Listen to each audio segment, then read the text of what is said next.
Quando a gente fala em draft, um termo que aparece muitas vezes é o famoso custo de oportunidade.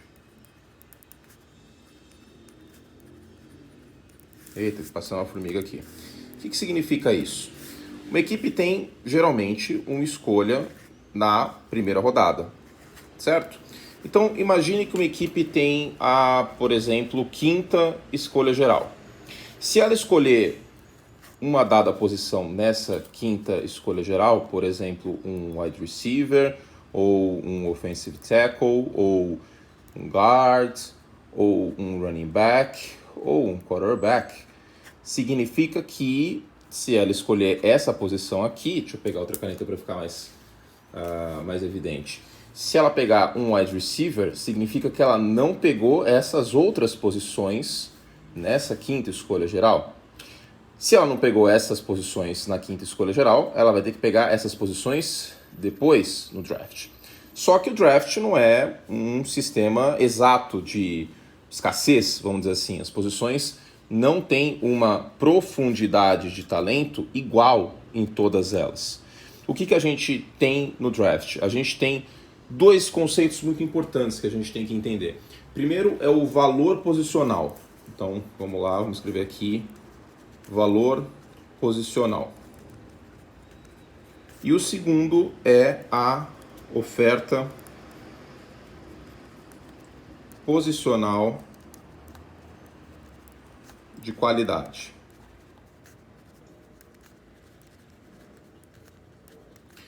Valor posicional significa a contribuição ou peso que essa dada posição tem em vitórias para um time. Oferta posicional de qualidade significa a profundidade de talento na oferta dessa posição, certo?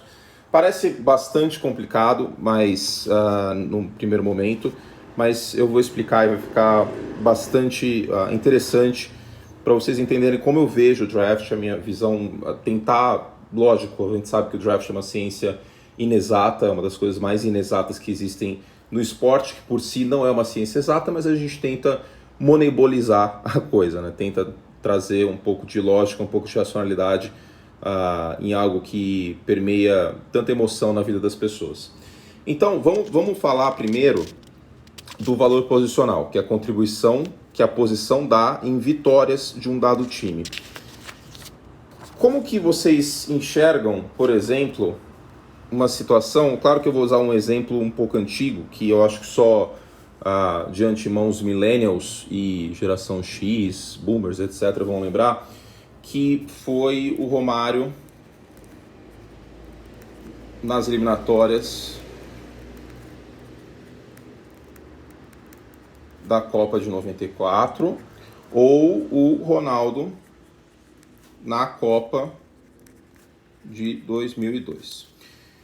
Os dois tiveram um peso muito grande nas vitórias, né? O Romário basicamente classifica sozinho o Brasil contra o Uruguai no final das eliminatórias da Copa de 94, o jogo é 2-0, 2 gols do Romário no Maracanã, é fantástico esse jogo, inclusive tem no YouTube para quem quiser assistir. E ele contribui de maneira decisiva para a vitória. O Ronaldo na Copa de 2002, fazendo gol importante, sem destacar os outros jogos, mas fazendo gol importante contra a Turquia na semifinal, fazendo os 2 gols da final, ele também contribui de maneira decisiva para a vitória. No caso, por exemplo, até do Romário na Copa de 94, tem um lance muito importante que é contra a Holanda.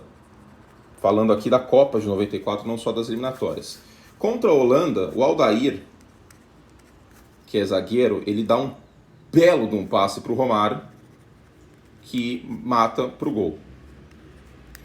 Claro que esse passe do Aldair, que é zagueiro no futebol, teve uma importância, mas a finalização do Romário teve uma importância muito grande também, certo?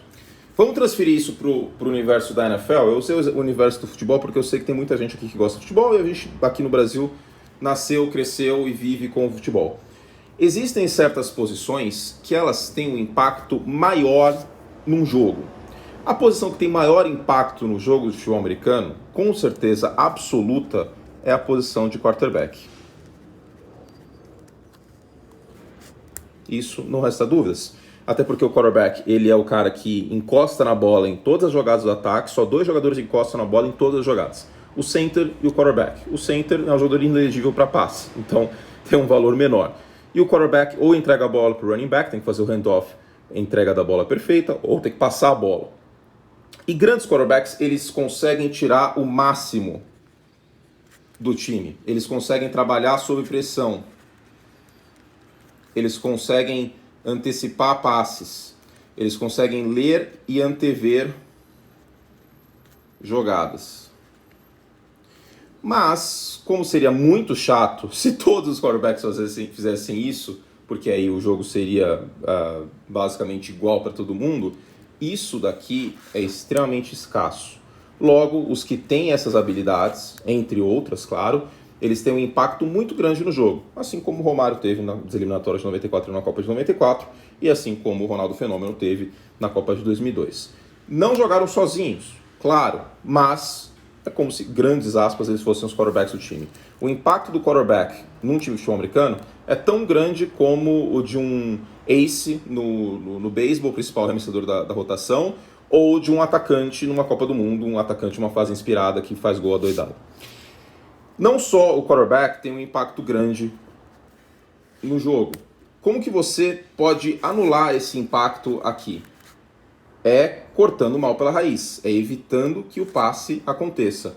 Para evitar que o passe aconteça, o ideal é ou você ter alguém que pressione muito bem o quarterback e corte mal pela raiz, ou seja, o passe não aconteça, ou alguém que antecipe a antecipação do quarterback, alguém que espelhe as rotas dos recebedores. Então, voltando àquele tema do valor posicional, a gente tem algumas posições que têm um valor posicional maior, seja para o draft, seja para o futebol americano como um todo. São elas os quarterbacks e 2 posições que podem anular o efeito do quarterback, ou pelo menos mitigar o efeito do quarterback. Sejam elas a de edge, que é o defensive end do 4-3 ou o outside linebacker do 3-4, e um cornerback de elite, por exemplo, um Jalen Ramsey, que foi escolhido alto no draft. No ano do Jalen Ramsey, ele era o meu primeiro prospecto da classe, aliás. Então, para mim, claro, uma opinião minha, estou batendo muito no celular, desculpa. É uma opinião minha, pode haver divergências, vocês podem ver de outras formas, tal, mas para mim, essas 3 posições são as mais importantes. Mas você pode anular a pressão se você tiver uma boa linha ofensiva. Offensive tackle, então a gente pode colocar aqui. Essas, para mim, são as posições com maior valor posicional. Depois dessas, você tem outras posições importantes, claro. Por exemplo, wide receiver. Por exemplo, IDL, que é o cara que pode pressionar pelo meio da linha. Seguindo, você tem, claro, o tight end, o running back, o safety, o IOL, guard e center. E vamos colocar o fullback aqui. Você tem essas posições como secundárias, vamos dizer assim. Eu vejo essas aqui como as posições mais importantes em termos de valor posicional. Então, quando você está no topo do draft, você tem que pensar na contribuição que a posição dá em vitórias. E quarterback, edge, cornerback, essas são as 3 posições, e offensive tackle.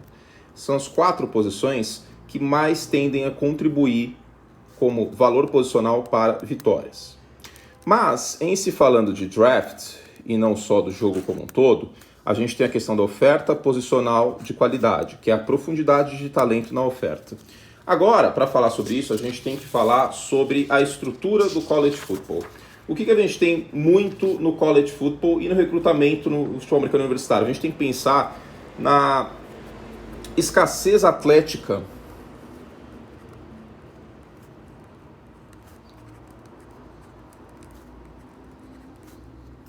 para o recrutamento. Como funciona como que um time é montado no college? Porque na NFL tem a free agency, o mercado de jogadores sem contrato, e o draft, que o cara chega na NFL do college. Mas e no college, como que isso funciona? Os times têm que recrutar jogadores do ensino médio. Isso, claro, estou falando da primeira divisão, né, do primeiro nível do college, da FBS. Eles têm que recrutar jogadores de ensino médio. Eles não podem assinar um contrato com esses jogadores, eles não podem pagar esses jogadores. Eles ofertam uma bolsa de estudos para esses jogadores. E aí, obviamente, mais de um time oferta bolsa de estudo para um dado atleta de elite. Então eu vou colocar aqui 5 estrelas. Horríveis minhas estrelas, mas vocês entenderam. E aí como que o cara escolhe para onde ele vai? São N fatores. Às vezes o cara quer morar longe de casa, às vezes ele quer morar perto de casa, às vezes o cara quer um time que passa muito na TV, como por exemplo Notre Dame, ou às vezes o cara tem uma origem de uma certa vertente religiosa, por exemplo, o cara é mormon, quer jogar em BYU, enfim, N fatores. O cara quer ir para um time que está revelando muitos talentos para a NFL, então ele vai para Alabama.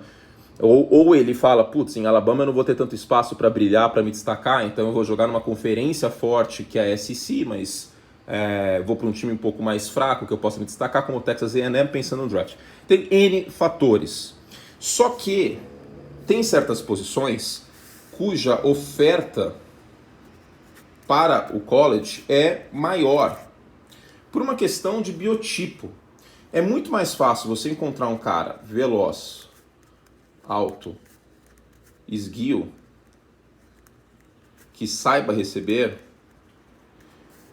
do que um cara alto, forte, veloz, que saiba receber, que saiba bloquear.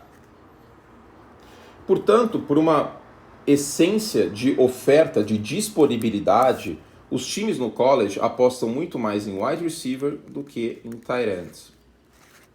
Então, é por essas e outras, como eu falei no vídeo para os membros, no vídeo sobre a classe de tight ends, que é muito raro você encontrar bons tight ends chegando na NFL, porque eles são raros no college em si. Já o wide receiver, pela própria essência do recrutamento, é muito mais fácil, entre grandes aspas, dar em árvore o wide receiver no college football. Eu vou dizer outra coisa, running back também dá em árvore no college football. É nesse sentido que a gente volta no tema da oferta posicional de qualidade. Há certas classes cujo talento de elite, vou escrever aqui, talento de elite é mais escasso, certo? Então, vou citar alguns exemplos. Vou fazer uma lista aqui. Quarterback, pelo fato de todos aqueles fatores que eu falei, antecipação, trabalhar sob pressão, etc., é uma classe de valor escasso no topo. Edge é uma classe de valor escasso no topo, um cara que tem um contorno de arco acima da média e tudo mais. Offensive tackle, porque tem que ser um cara grande, com uma envergadura enorme e tudo mais, é uma classe que costuma ter valor escasso no topo. Cornerback, porque o cara tem que correr muito rápido, o cara tem que espelhar muito bem a rota, tem que ser ágil. Geralmente hoje na NFL você quer um cara com mais de 6'0" de altura, com mais de 1,80 m. Todas essas virtudes vindo do college também é escasso. Vocês estão entendendo onde eu quero chegar? Outras classes como wide receiver, running back, só para citar alguns exemplos, IDL, essas classes são menos escassas em quantidade de talento.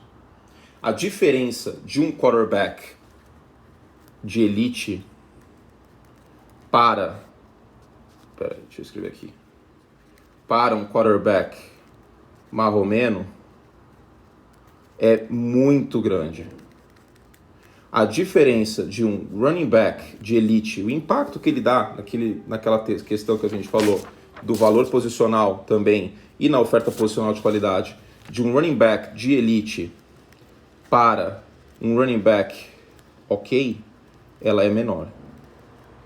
Então a gente pode escrever isso como diferença, como se fosse um algoritmo. Diferença, posição nobre, a gente vai colocar como DPN. DPN de QB é maior do que a DPN de running back, certo? Ou seja, o ideal é que você pense nessas questões de valor posicional e de oferta posicional de qualidade para o draft quando você for escolher. É por isso que a gente vira e fala, por exemplo, que o Kyle Hamilton, mesmo sendo um safety fantástico, não compensa tanto escolher o Kyle Hamilton porque o valor posicional dele é menor. E aí você quer sair do top 5, considerando também que são times fracos em sua maioria, porque o draft funciona dessa forma, as piores campanhas escolhem primeiro, você quer sair com jogadores que tragam impacto no top 5. Se você pega um wide receiver agora, que é uma posição que tem uma oferta posicional de qualidade grande e um valor posicional menor do que um offensive tackle, que tem uma oferta posicional de qualidade menor, o custo de oportunidade é altíssimo. Você poderia pegar esse wide receiver depois. Só que você não vai conseguir pegar o offensive tackle depois. Aí vocês podem virar e falar assim, Kurt, mas será mesmo que um quarterback de elite a diferença é muito maior de um running back de elite para um running back ok? Bom, é só citar alguns exemplos aqui.